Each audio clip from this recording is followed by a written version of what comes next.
আলহামদুলিল্লাহ, সামাজিক যোগাযোগ মাধ্যমগুলো আসলেই আল্লাহর নেয়ামত বলতে পারি আমরা। কারণ এই যে আমি এখন আপনার জন্য চট্টগ্রামে গিয়ে বাড়িতে বাড়িতে দাওয়াত দেওয়াচ্ছে, আমি এখানে দিতে পারছি, এটা কিন্তু বিরাট ব্যাপার। এই জন্য দেখবেন যারা নাস্তিক টাইপের মানুষ অনেকেই সামাজিক যোগাযোগ মাধ্যমে বিরোধিতা বেশি করে। তারা মনে করে যে এখানে, কারণ ইসলাম এমন জিনিস যার আলো পড়লে সেখানে আলো জ্বলবেই, অর্থাৎ সেখানে আপনার আলো পড়লে আপনার চোখ থেকে আলো দেখলে সেটা অবশ্যই সেখানে আলোকিত হবেই। কিন্তু তারা এটা দেখতে চায় না, তারা চায় শুধু খারাপ কিছু দিতে। কিন্তু যখন বেশিরভাগ মানুষ, এটাকে বলা হয় যত বেশি পারেন, এটাকে এক ধরনের যুদ্ধ বলতে পারি আমরা, ইন্টেলেকচুয়াল ওয়ার। এটা যদি আমরা যত বেশি করতে পারি ততই বাতিল সেখান থেকে দূরে সরে যাবে।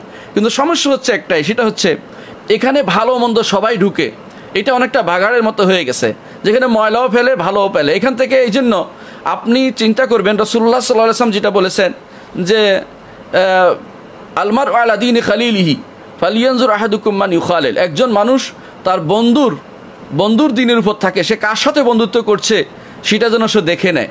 এই জন্য আপনি এই সামাজিক যোগাযোগ মাধ্যমের এমন লোকদেরকে অবশ্যই বয়কট করবেন যাদের আকীদা খারাপ। তাদেরকে দাওয়াতের জন্য আপনি রাখবেন, তাদের কাছে শুধু পাঠাবেন, কিন্তু তাদেরকে আপনি এমনভাবে রাখবেন না যাতে করে আপনাকে তারা খারাপ কিছু দিয়ে, এমন লোকদেরকে আপনি রাখবেন না যারা আপনাকে খারাপ কিছু দিয়ে আপনাকে ক্ষতিগ্রস্ত করতে পারে বা আপনার দাওয়াতকে তারা প্রশ্নবিদ্ধ করতে পারে, এমন কিছু করবেন না। এই জন্য আপনি বন্ধু নির্বাচনের ক্ষেত্রেও আপনার কিছু নীতি থাকা উচিত। এমন লোকদেরকে রাখবেন যারা শোনার মতো, এমন লোকদেরকে রাখবেন না তারা অন্য কান থেকে নিবে, সন্দেহ নেই, কিন্তু আপনার যেখানে তারা ঢুকলে আপনার ক্ষতিগ্রস্ত করবে আপনার দাওয়াতকে, আপনার কথার ভিতরে বসে বসে সারাক্ষণ দোষ খুঁড়ে থাকবে, এরকম লোকদেরকে আপনি রাখবেন না। আর অনুরূপভাবে ওদেরকেও রাখবেন না যারা অশ্লীলতা অবলম্বন করে এবং যারা অশ্লীল ছায়াছবি দেখায় অথবা অশ্লীল কোনো চিত্র দেখায় অথবা নিজের স্ত্রীকে এই সমস্ত ফেসবুকে বা বিভিন্ন জায়গায় দেখায়, ওদেরকে আপনার এতে স্থান দিবেন, আগেই বলে দিবেন, সুন্দর করে বলবেন যে আমরা এখানে একটি সুন্দর একটা পরিবেশ তৈরি করতে চাই।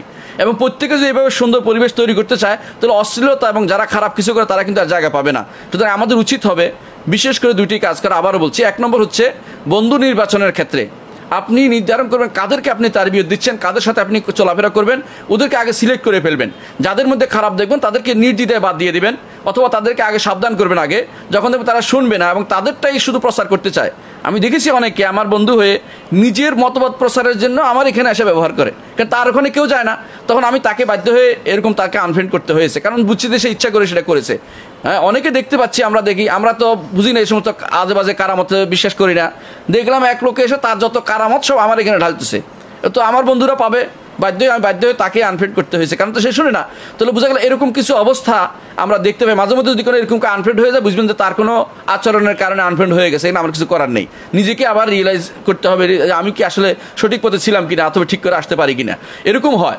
আপনারও প্রত্যেকের দায়িত্ব আছে এখানে যে আপনার বন্ধু কী হবে, আপনি কোন জিনিস দেখছেন, আল্লাহ তাআলা কিন্তু সবই দেখছে। আপনার এখন হাতের মধ্যে ঈমান চলে আসছে, আপনি কোন জিনিস তাকাচ্ছেন, কোন শব্দ ব্যবহার করছেন, কোথায় লাইক দিচ্ছেন এবং কোনটার দিকে আপনি রাতের অন্ধকারে ঘুরে ঘুরে আপনি উঠাচ্ছেন, কোনটাকে আপনি শেয়ার করছেন, এগুলি সবই কিন্তু আপনার আমলনামায় লেখা হয়ে যাচ্ছে। সুতরাং আপনার উচিত হবে না এমন কিছু কাউকে বন্ধু রাখা যে আপনার খারাপের দিকে নিয়ে যাবে, এবং আপনার উচিত হবে না এমন কোনো লোককে আপনার সাথে রাখা যে গালিগালাজ করে অথবা যারা মানুষকে অপমান করে, এরকম লোকদেরকে আপনার বন্ধুদের ভিতরে রাখা কখনো উচিত হবে না। এই জন্য ওদেরকে দেখে দেখে আপনি আনফ্রেন্ড করবেন নির্দ্বিধায়। তাদেরকে বলার প্রয়োজনে যদি দেখবেন যে বললে কাজ হবে না, দূরে সরিয়ে দেবেন, কোনো সমস্যা নাই, তারা নিজেরা একসময় একগরো হয়ে যাবে। কিন্তু আপনার দাওয়াতের ক্ষেত্রে অবশ্যই উন্মুক্ত রাখবেন।